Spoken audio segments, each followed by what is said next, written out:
So this is what the idea is, but here they are describing in nice way. He says, what is that Brahman like? Sir, he is Paryagad, all pervading. It goes everywhere. Then Shukram, Akayam. Shukram means bright, luminous, self-luminous. It doesn't need anybody else's help to be seen. It is by its own light, it is seen, like sun is seen in its own light. Like that is bright. Akayam, without a body. It's a light without a body. These are all ways of saying it. Because if you put a body there, then it becomes perishable. So it's not perishable, not limited, therefore no body. Then it says Avrinam, without any injury or damage, because there is no body, so there is the question of any damage. Means there is no imperfection. If a body is there, there is some imperfection will be there. There is no imperfection, it means perfect. Avrinam means perfect. Asnaviram, Asnaviram without muscles. This is all the tissues, muscles and everything that helps build the body. So it does not have that physical limitations. What else is this? Shuddham, apapa viddham. It's pure. There is no contamination in it. What is contamination? Selfishness is contamination, I say. There is no contamination, absolutely pure. Apapa viddham. It is untainted by sins. It has never done anything wrong. It has never hurt anybody. It has never committed sin. That is the nature of that Brahman. First line says. Then Kavir, Manishi. Kavi means the knowledgeable one, the wise one. And Manishi also means the intelligent, all-knowing one. So he is very wise, far-sighted, and he is very knowledgeable. And what else? Paribhu. Pari means perimeter, like in the edges. So he exists everywhere, basically till the end of everything. Do we know the end of the universe? Do we still know the final perimeter of the universe? No. So he exists till the end, whatever be the end, whenever we decide. Then Swayambhu. He is also born of himself. Just now I told. The world has come out of God, but you will ask, who created spider then? Who created God? God himself created God. He has the capacity to create himself. Nobody else possesses this capacity. Others can regenerate themselves from an existing thing or extend themselves from an existing thing. But this Godhood is something that has come out of his own. Swayambhu. God created himself out of himself. What was the material? God. What was the process? God. What was the product? God.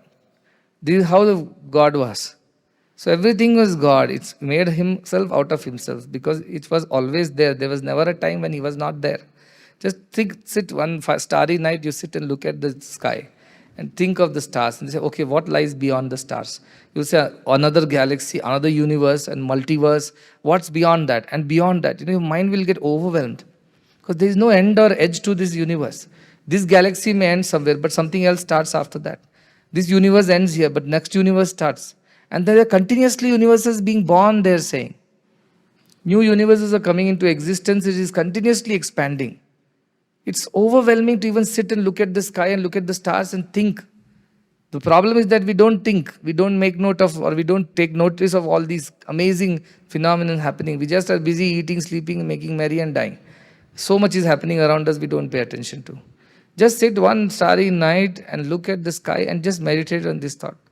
I am sitting in Chikbalapur, Saigrama, then there is Karnataka, then there is India, there is Asia, then there is Earth. After Earth, there are other planets, then there is this sun. And this sun is in one edge of that Milky Way somewhere. And beyond this sun, there are much, much bigger suns. This is not the biggest sun that we have. And we have all those names now. And beyond that, there are more, and there are more. And there is endless. Where is the edge of it? Where is the end of it? Where is the boundary of it? Nobody knows. More so, now scientists are telling it's continuously expanding. And more universes keep coming into existence all the time. And there are billions of universes. Just think of it. Where did it all come from? What was the raw material? You to build a house or a hall like this, you need this much cement, sand, bricks, all kinds of things. Who created that much of raw material to create this size of the universe? And the universes and multiverses. It's overwhelming. You feel such pygmy, such puny, little tiny existences in front of this vastness of the creation. And all this has come out of simply an entity called God who did not have any name, form, nothing. He just was an existence. And from that existence, all this came out. Aitareya Upanishad describes it very, very well. The whole creation is being described there. How nothing was there. From there a thought emerged. Nobody knows me that I exist. Let me create something. And from that very thought, that sankalpa, Immediately there's a manifestation. All these energies started forming. First four things happen. These are the elements, first four elements, or space, whichever we call it. Marichi, Mara, Ambha, and Apa. So Marichi is the heavenly area where light exists, that light as the element. And Mara is this earth, and Apa means water, and Ambha is the space in between the skies. All these came into existence, and slowly from there, the first Virata came into existence. From Virata, slowly all the organs formed, and it's a poetic way of describing trillions of years of whatever has happened is described in like one paragraph, because Rishi has seen it in his own meditation in flashes. He didn't go what happened 5 billion years ago, before that what happened. He did not. He just saw it at one go. So that description, that poetry is there in Aitreya. Very beautiful. So this particular entity is Paribhu. It's everywhere at the edge. Also Swayambhu. It is born out of itself. There's nobody who gave birth to it. And then Yathat Atyataha. It is born as it should be. There is nobody who can give a list saying that it should have been this way, should not have been that way. Lot of fools are there. They keep suggesting things should have been this way, that way. One fool was there who told, what is this creation of God? Apples are growing on big sturdy trees, and pumpkins are growing in such tender, weak tendrils. Apples should have been on the small tendrils, and pumpkin should have been growing on the tree. Just then an apple fell on his head. And he said, God knows what he is doing. So, everything is as it should be. We complain about everything in our life and everything in the universe. We think we can improve upon existing creation. No, as it should be, it is that way. This is his nature. And what else is there? As it should be. Arthan, and it is the one which gives us duties. Artha means a goal, a desire, or something that needs to be achieved. So it has given us all our abilities and all that which need to achieve. A plant needs to grow, take carbon dioxide, give oxygen. That's what it does. It's been doing that for ever since it came into existence. We are doing the opposite. We take the oxygen and give carbon dioxide. We have been doing that. So who put all these functions in place? Who decided water should be cooling and fire should be warm or wind should be this way? Who decided? Who gave all these jobs to everybody? That one who created everything. And then it says, Arthan Vyadadhat has given a lot of duties to every element, every person, every insect, every being. Nobody is useless in this universe because he has given a job to everybody too. Then Tashwati Bhyaha, it is forever. Shashwata. Shwa means tomorrow. Shashwata means forever. It always is there. And Samabhyaha means forever. So it is always there. It was never a time when it started. If anything can be started, it has to end. So this whole concept is not a line from point A to point B. It's like a circle. Where it began, where it ends, nobody knows. Every point is a beginning, every point is an end in the circle. So this universe, this God, this concept is infinity. That is what Anantam is. A circle is infinite. It keeps, you cannot start or end. It goes on and on and on. A line ends and begins and ends. So this thing is Shashwata. It had no beginning, therefore there is no end to it. This is the nature of Brahman that has been described by our rishis. It always was, is, and will be there. And what is the state of its existence? Is pure, unsullied, untainted by sin. No negativity, nothing wrong in it. Everything is pure about him.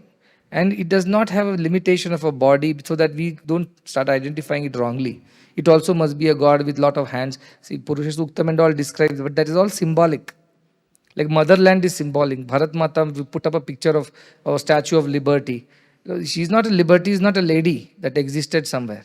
It's a concept which has been personified as a lady who stands for justice, liberty, and things like that. Similarly, Mother India, we say, a lady with a sari and a flag. No lady exists like that. It's a conceptualization, a symbolization, a personification of a concept. Because we being in bodies always want to see somebody else also who looks like us. Our gods also should look like us. Then we are able to relate to them. Therefore, they make the mistake of giving a body to this concept and think that it also is born and dying. But it is not so, it says. So it has removed all those confusions, said it is infinite, it is ultimate, it is pure, it is ever, it is sinless, it is present in everything, everywhere. This is the description of Brahman God. Now tell me, all those who say Hinduism is people worship this, worship that, they worship an elephant-headed person, they worship a monkey. All kinds of gods are there. Matsya, fish is there, tortoise is there, Pig is also there, boar. Then half man, half lion. Then Parshurama, Rama, Krishna, all these, all kinds of things we have worshipped. And we have no problem with all of it. But then you will say, when were they born? When did they die? When they died, how could they be God? I said, yes, they died in the body because they came for a work, they finished the work and died. But after that, the original force or the consciousness within them remained forever. Energy never dies. We all know it gets only transformed from one form to another. So electrical energy is becoming light energy, is becoming fan energy. So the energy never dies. Same concept. Physics, law of physics is the law of metaphysics. This supreme conscious energy does not die. It changes forms one to another based on the time, place, and situation, whatever be the need. So once you see that, you don't see differences. The idea is focus on that oneness. Look at the gold, not at the ornaments. Look at the water, not at the waves. Look at the space, not at the buildings. And look at this Atman inside all, not at the bodies. Then only we are able to appreciate this oneness and live in harmony and peace. Otherwise, we will always fight that you are different from me, I am better than you. All the racism, casteism, all the nationalism, all this jingoism, all this is born out of the same nonsense of seeing differences where there is no. So next he says that, okay, so this is the nature of that true self. This is what we need to understand and experience, is what the Upanishadic Rishi is trying to drive us towards. I believe that Ishavasya Upanishad was not written like in one go. I'm sure it was a collection of shlokas from different rishis, and finally it was compiled into these 18 shlokas by some rishi, maybe Vyasa's disciple. It's not like a poetry because it is very different. The meter changes, the use of words change, the type of words change, the concept changes. It's like jumping from one thought to another. So I'm sure it's a compilation, collection of a lot of verses written by a lot of people, and somebody has put it together into one Upanishad. So don't be too surprised with these jumps and change of concepts. Eat your mango, don't worry about the seeds. So enjoy the Upanishad, don't get into too much of technicalities and why it is like this, why it is not like that. This is a waste of time. You enjoy the essence of the Upanishads and enjoy that. The next sloka goes. So before the next sloka, I think there is a small slide is there about the 4 parts of the Vedas. This is very important because without that you cannot understand these slokas. So in those times, the only source of knowledge for all the people were Vedas. So everybody read Vedas, at least the knowledgeable ones. And these Vedas, as I mentioned, they were born from a divine intervention. When the rishis meditated and they got this knowledge, they said it out. And for thousands and thousands of years, it was passed on as oral tradition from guru to shishya. And there is no real scientific or historic evidence, but they say around 5th century BC or something, they all started getting written. Probably they say it because that is the time when universities came into existence, the first university in India, that of Takshashila, and then Nalanda. So hopefully at that point of time, the king sponsored the program, the project to compile and write it down. So probably that is when they started getting into print version or written version, scripts. Before that, they were oral traditions. So for how many years, we do not know. How many thousands of years this was being spoken and passed on. But one person who is credited with compiling and classifying them is Vedavyasa. And again, it's a very funny thing that Vedavyasa himself was born to a rishi, a Brahmin on one side by name Parashara, and his mother was a fisherwoman, Matsyagandha. So he was himself not fully a Brahmin. He is worshipped everywhere as Bhagavan Vyasa, they say, not even ordinary Vyasa. Bhagavan they call him because he's full of wisdom. Bhaga means brightness. The one who has that effulgence is Bhagavan.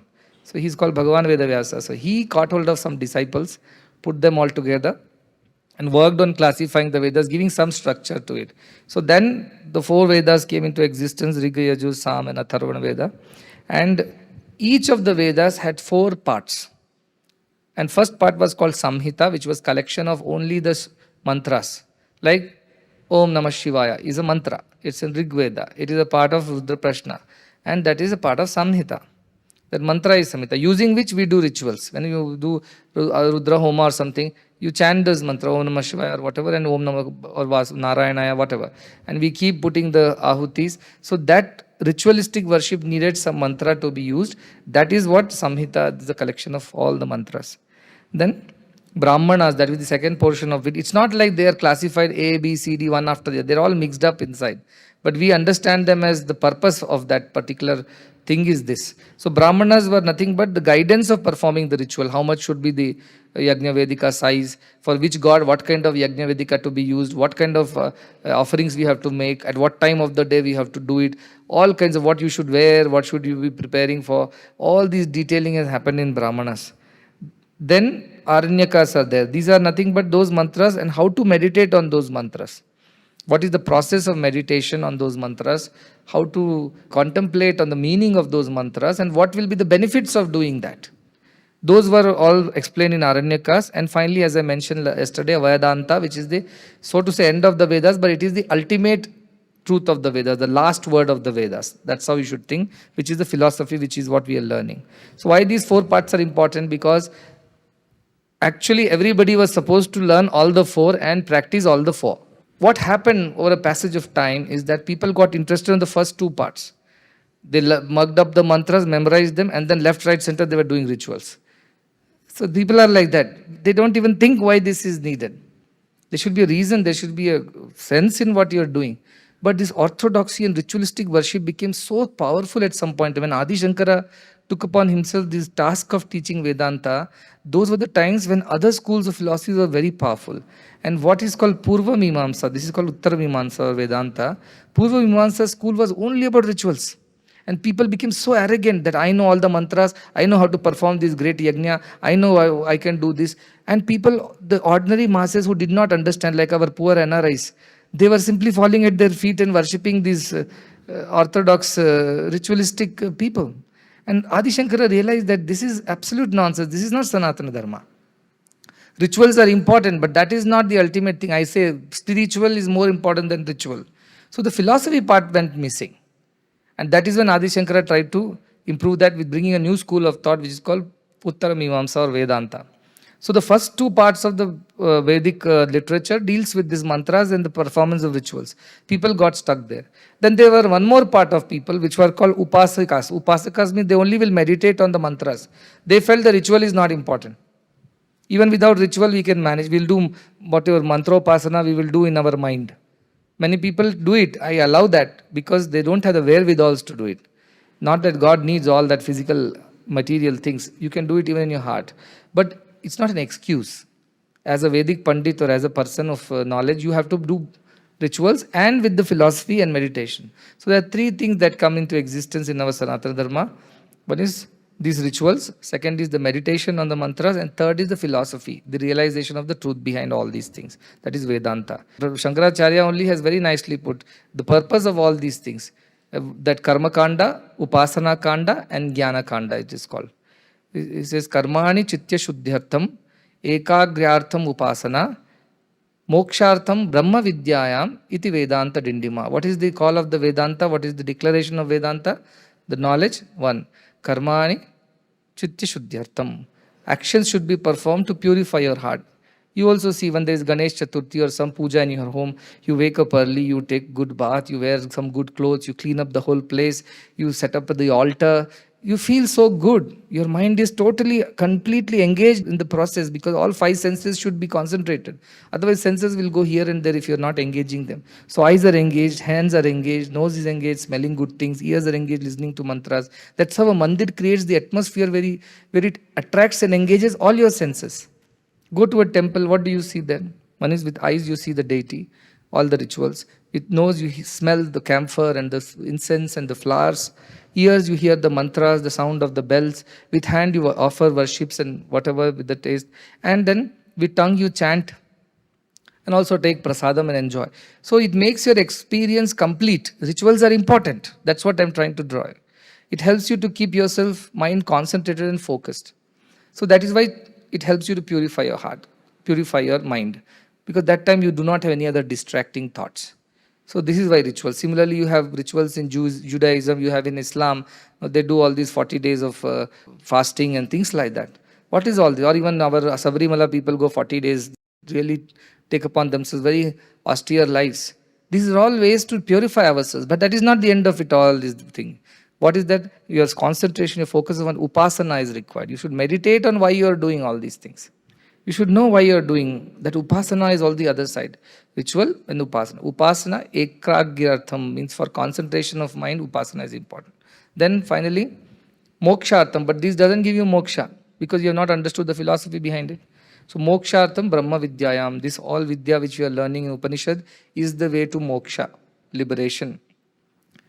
All three are important. But what happened in those times when these Upanishads were being written, most of the people were only doing rituals and not bothered about the philosophy or the truth behind it. They were not interested, nor they were capable of understanding. And the whole SQ, I would say, spiritual quotient of the society came down. And Adi Shankara was very pained by this.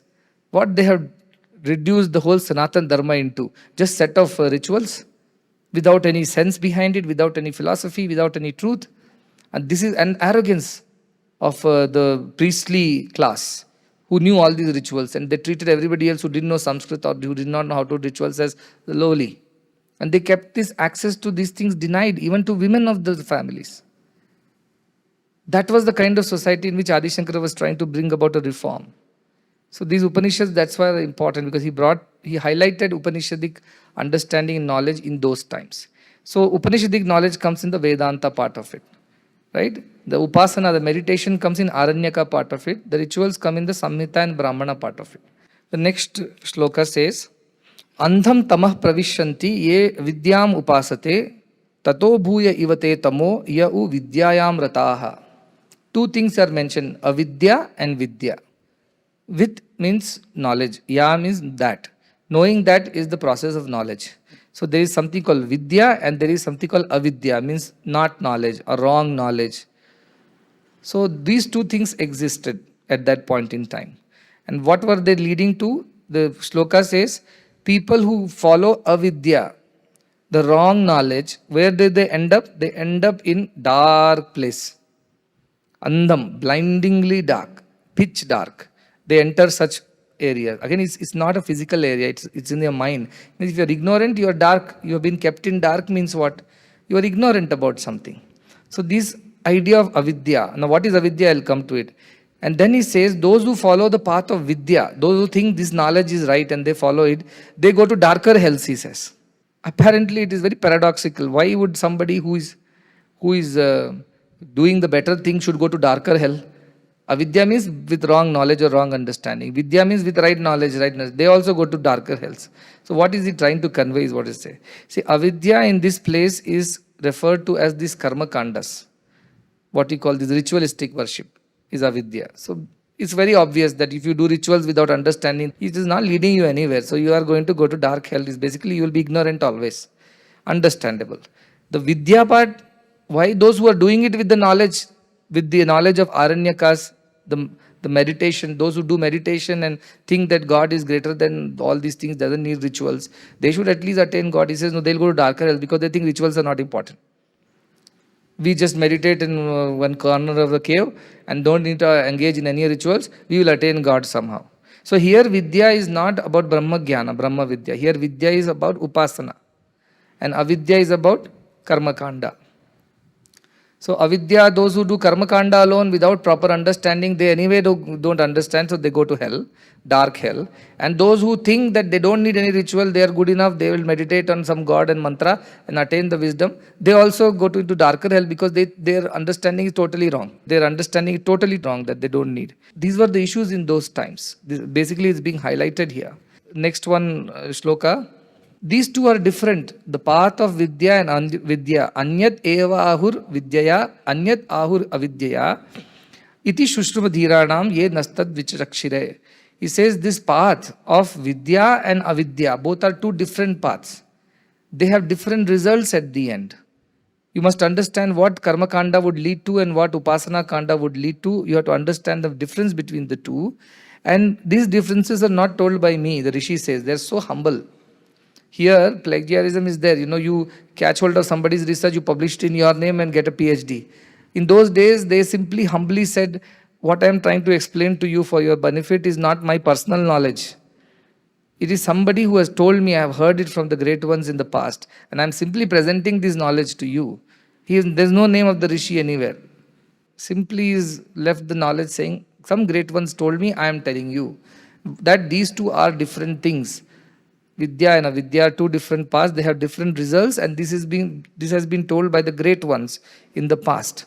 And what is this result? He says, Vidyam cha yastadvedo bhayam saha avidyaya mrityum tirtva vidyaya amrutam ashnute. 11th shloka. It says, Vidyam cha avidyam. These two paths of right knowledge and wrong knowledge, both are together. One has to take it together, he says, is what one should think of, not think in silos. Because they have different results. What is the result? Avidyayam mrityum tirtva. With this ritualistic worship, you can cross over death, he says. What is the meaning of crossing over death? And with Vidyaya, with Upasana or the other path, you will attain immortality, he says. So again, as I said, each Upanishad has been written in a context. The context, if you don't understand, you will get confused about what is being said. The context is this ritualistic worship were done for what purpose? Today also we do ritualistic worship like Pavamana Homa. Pavamana Homa for what purpose? For good health, long life, less obstacles. Or you do Lakshmi Kubera Homa. For what sake? To become wealthier, to have more prosperity in life. Similarly, all these rituals had a purpose. You propitiated a particular god who had particular powers to grant those boons to you. Ayush Homa we do. We do Vastu Homa. Similar, so many other types of Homa. So it was a very catalogued, very scientifically mentioned rituals were there. If you do it this way, then like Shiva loves Abhisheka. Abhisheka Priya, they say. He likes to be bathed by us in water, milk and honey, and he loves that. So that is the ritual prescribed for Shiva. For Vishnu, it's a Sringara Priya. So you have to do a lot of decoration. Get Tulsi Dalamara, or to put a lot of silk and beautiful. He loves decoration. He loves being decorated. So you think of Ganesha. He likes his modakas. So when we do Ganesh Puja, we offer modakas and durva grass. We don't give other things to him. Similarly, every single god has certain likes and dislikes. And these all have been written in these scriptures, in the Brahmanas. And so we have to do it accordingly. Their Yagnapitas are also different sizes, shapes, and things like that. So when you do all these things, you are able to please that particular god. For what sake? To get boons. What boons? Like the list of the boons that we have. So if you do it correctly, it has the effect of getting the boons from those gods. That is the avidya marga, he's saying. Because are we born just to make our material lives better? Or is there a greater purpose, is what is being said? Is it not just foolish to ask these petty things from gods when they can grant us better things? Is it not ignorance of a kind? Is it not avidya of a kind? That's what you have to ask. Much more can be attained through all these things, but we end up asking for petty, material, ordinary things of this world and of other worlds also. See, these rituals are not just for this world. You want to go to heaven after you die. You want to live very happily amongst the Swarga, in the Swarga, amongst all the great beings and have good time. You don't want to come back to earth again. Why? Because earth means again all these problems. You have to earn, you have to pay taxes, you have to struggle. Who wants to do that? In heaven, there is no problem, no hunger, no sleep, no problem. Everything is good and happy there. So to go to heavens, people used to do rituals like this. Like Nachiketa's father was doing in Kathopanishad, some ritual to go to heaven. This is all avidya only, is Adi Shankaracharya's commentary. Is avidya, that you are doing rituals for the sake of material gains, either is in this world or go to a higher heaven and enjoy lives upstairs there. What is the point? That is why it's called avidya. So you are only going to go into ignorant hells. Remember, Nachiketa was told by Yama, don't ask me the truth of what happens after death. That is my bread and butter. You can't take it away. You tell me, ask me anything, I'll give you. I'll give you the greatest of the heaven, the best of the 7-star heaven I will put you in. You'll get all the facilities that you ask. In whatever is not there also, I'll give you. Add it to your list of few freebies also. Nachiketa says, nothing doing. I know all this is going to end one day. I may go to heaven, live 1,000 years there, enjoy life, but finally I will come back to earth when all my good karmas are over. So I do not want heaven. Tell me the truth so that once for all I get rid of this birth and death. Nachiketa is very smart. He doesn't give up for small things. This idea that just going to heaven or attaining prosperity in this world through ritualistic worship is ignorance only, avidya. Then what about, I don't ask for all these ritualistic worship. I don't want anything like promotion or good life or long life or wealth. I will do meditation. I hate these rituals. Anyway, I don't know how to do it. I'll meditate on God. I'll go to a cave in some corner of the world, Himalayas or somewhere, and I will do upasana or bhakti also, you can put it. Many people are bhaktas also. These are very, very scary bhaktas. Even gods will be scared of these bhaktas. They are so regimental. They are so rigid. So I tell them even that kind of a bhakti upasana is no use, because you're again saying bhakti, you're shedding tears, but your arti, artarti, your jignasu, this is what kind of bhakti you're doing. So that bhakti is of no use to me, no use to you also at the end. You may be able to attain some greater siddhis, some greater powers, but this is not the end of the road. That is not the ultimate destination. So here Vidya has been used in the context of Upasana Kanda, which is Bhakti Marga, or which is meditation Marga, which you think of one particular god or deity. You don't necessarily do ritual, but you go on meditating, contemplating on them. But that also gives you certain benefits of going to certain places. You get identified with gods.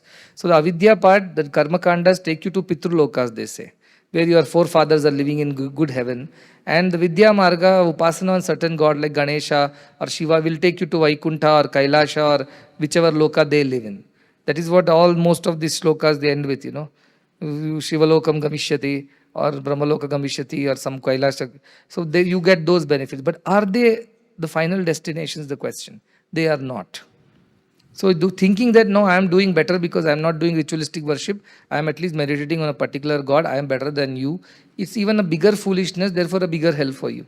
Because your expectations were too high and the reality is different. So both are not really, but together he is saying, understand the value of both together. Do the rituals as it is prescribed, but do with the understanding that it is for the greater purpose. So when you do rituals correctly, what happens? Mrutyum tirtha. You will go to a certain heaven. You will cross over death. Cross over death means you will not be born again, at least in the immediate future. For certain thousands of years, you will enjoy heaven somewhere. That is why Mrutyum tirtha. And what about Vidyaya Amrutamashnute? If you go to this Vishishtadvaita or Dvaita people, they say once you attain moksha, this kind of moksha, where do you go? You live permanently in Vaikuntha. You live permanently in Kailasha.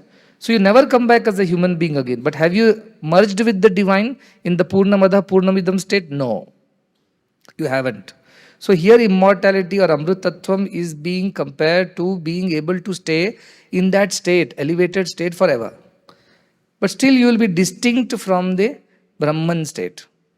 Still you have not achieved the Purnamada Purnamidam state. So this is why these two things are okay, Karma Kanda or Upasana Kanda, but they all have limited results. Nevertheless, together this is what it can lead to. You can cross over the death and reach the certain place in heaven and stay there forever. Never come back as human beings because you have done Upasana also. And that particular God has granted place at his feet. So you don't have to worry about coming back to earth ever again. But still you are remaining distinct or different from the idea of Brahman, which is all permeating, all pervading oneness. You still feel the difference. So these three schools of thoughts are there in India. Dvaita, Vishishtadvaita and Advaita. Dvaita school is duality, where I am only a devotee and that is God. I am just nobody comparable to him. I am devotee, I will worship him, I will do all the rituals, I will do everything. At the end, what will happen to me? If I have done it all right, all well, he will bless me with moksha. And what is the moksha in Dvaita? Moksha in Dvaita is that your soul will be elevated and you will live with that particular God at his place. Like they have the idea of Vaikuntha, 108 Vaishnavite pilgrim places are there. They have to go to every one of them. And finally, two of them are not in the physical world. They are in the heaven, in Vaikuntham. The last part of it is you go to Vaikuntha and live with Bhagavan Vishnu. That is their ultimate moksha. They don't ask anything more than that.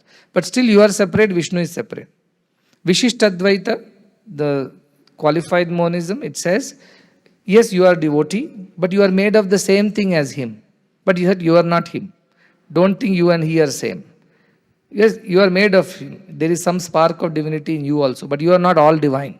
So maintain your status of a devotee and pray and worship and meditate and please that divine so that you also same thing will happen. You will get elevated, you will go and stay with Krishna in Krishna Loka or Vishnu with Vishnu Loka, Shiva at Shiva Loka.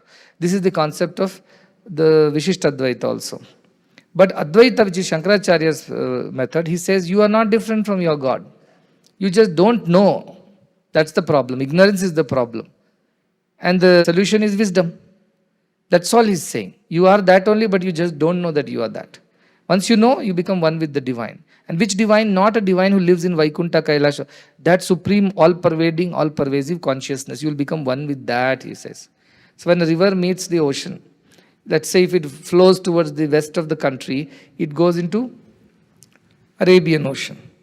If it moves towards the east of the country, it goes into the Bay of Bengal.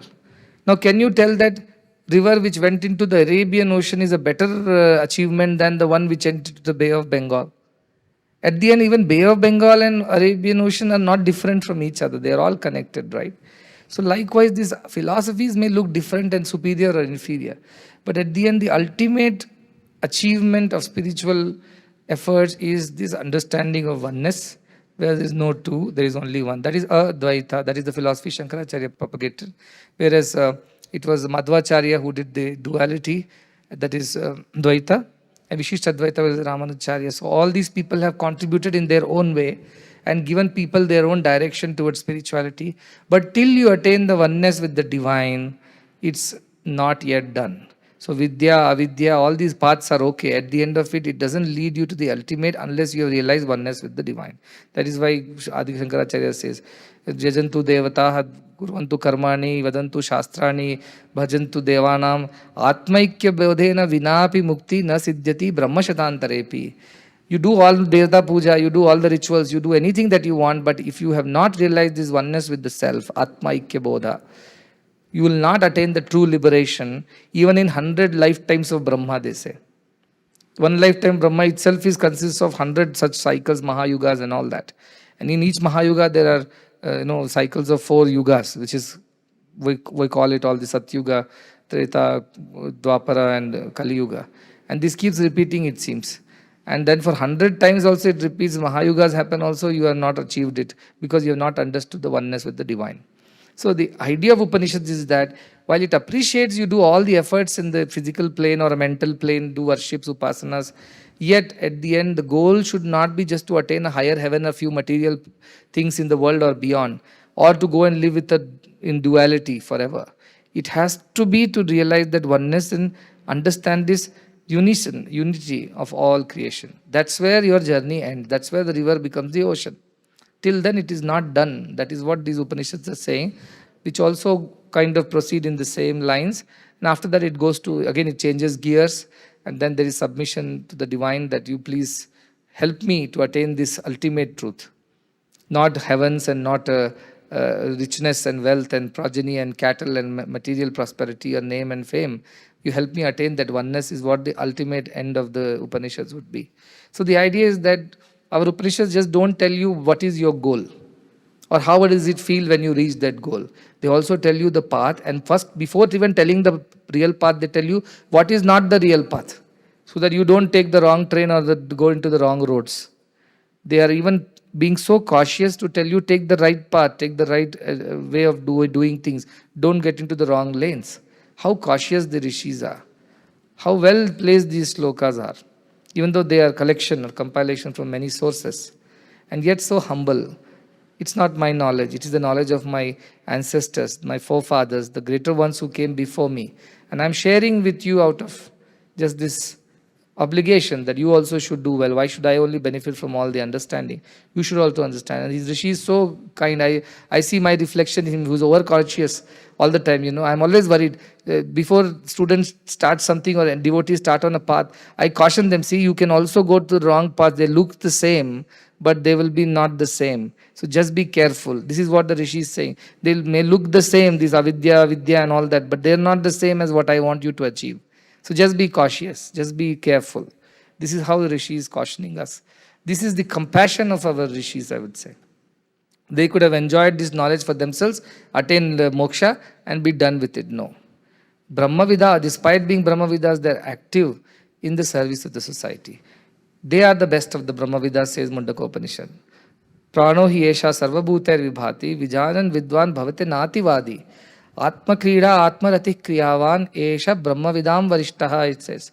Who are the best amongst the knowers of Brahman? Not those who have settled down in the Himalayan caves, never to come down again. Not those who have become kind of, inaccessible to the common man by hiding in huge, big matas and not allowing anybody to have darshan or touch them or talk to them. But those who, despite having attained that wisdom and enjoying that wisdom within and without also, they see that oneness and enjoy the same leela of the creation of the divine. Yet they are very busy, very engaged, very active in promoting and propagating this knowledge for others also. That is their selflessness. So this is where Upanishad with Vedanta come in and say, all that is okay, do it, nothing wrong. But don't stop there. That is not the end. These are means and not the end. End is Vedanta. End is to realize that oneness in all. But paths travel through these roads, no problem. But be mindful of what your ultimate destination is. Unfortunately, we get stuck halfway through and we are happy with that. We think this is good enough, we'll settle down for this. But that's not all of it. That is why Upanishads push Uttishta Jagrata, Prapya Varanya Bodhata. Keep walking till you attain that goal. However difficult it might be, if you give up halfway through, its journey is not done. You'll have to come back to this earth again in another birth and start all over. Whether you go to Pitruloka, Devaloka, Gandharvaloka, Indraloka, doesn't matter. At the end of it, you'll again come back to the earth. And again you have to start from the scratch. Why do you want to trouble yourself with that? Rather attain that oneness than whether you are in earth or in other loka, it doesn't matter, because you are not affected by any of it. You can live in the world will not live in you. That is the kind of life one should lead, so that one is relevant to the society, useful to the society, helpful to the society, but within oneself, one is completely detached and liberated as one is. That is the result of reading Upanishads. I hope it inspires you, and you please go and contemplate on it. Try to understand what is your purpose, what is your goal, how are you going to attain it. And that is how slowly clarity will emerge in your own heads, in your own mind, from your own within. And then you follow that path, and it will take you whatever asatoma sadgamaya, tamasoma jyotirgamaya, mrutyorma amrutam gamaya. That is how you will be able to attain.